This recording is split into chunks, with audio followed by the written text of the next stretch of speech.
UIU authority আমাদেরকে বলেছিল যে তারা আমাদের সমস্ত দাবি দাওয়াগুলো মেনে নিবে, যৌক্তিক যে দাবি দাওয়াগুলো আছে তারা সেগুলো মানে নেই।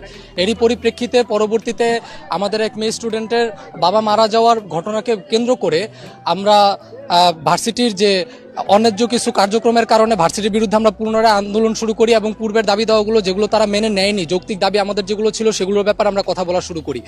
তারপরে ভিসি আমাদের আন্দোলনের কারণে পদত্যাগে বাধ্য হয়। সে পদত্যাগপত্রে আরও লিখে যে তাকে আমরা অবমাননাকর পরিস্থিতিতে ফেলে আমরা পদত্যাগ করিয়েছি, যেটা কোনোভাবেই সত্য নয়।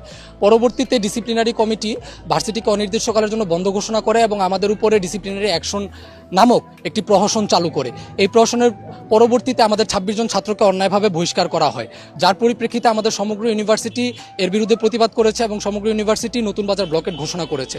ব্লকেটের শুরুতে আজকে আমাদের ব্লকেট পরিস্থিতিতে শুরুতে পুলিশ আমাদের উপর লাঠিচার্জ করে, আমাদের এক নারী শিক্ষার্থীর উপরে তারা ম্যানহোলের উপরে ফেলে তার উপরে হেনস্থা করে, তাকে বুট দিয়ে তাকে পাড়ায় এবং আরও অবমাননাকর পরিস্থিতি সৃষ্টি করে পুলিশ আমাদের উপরে, তারা লাঠিচার্জ করে। বৈঠকে আমাদের এডিসি স্যার এসেছিলেন। বৈঠকে এডিসি স্যার আমাদের সাথে কথাবার্তা বলতেছিলেন। তখন সেক্ষেত্রে তিনি ট্রাস্টিস বোর্ডের সামনে আমাদেরকে তিনি বললেন যে আপনারা বহিষ্কার আদেশ প্রত্যাহার করেন এবং 4 বছর পরে তারা যে টেস্টিমোনিয়াল পাবে সেক্ষেত্রে যদি কারো ব্যাপারে কোনো অভিযোগ থাকে সেটি উল্লেখ করতে পারেন। তো আমার মনে হয় এডিসি স্যার এখানে তাদেরকে একটি ব্ল্যাঙ্ক চেক দিয়ে দিচ্ছেন যাতে করে আমাদের ছাত্রদের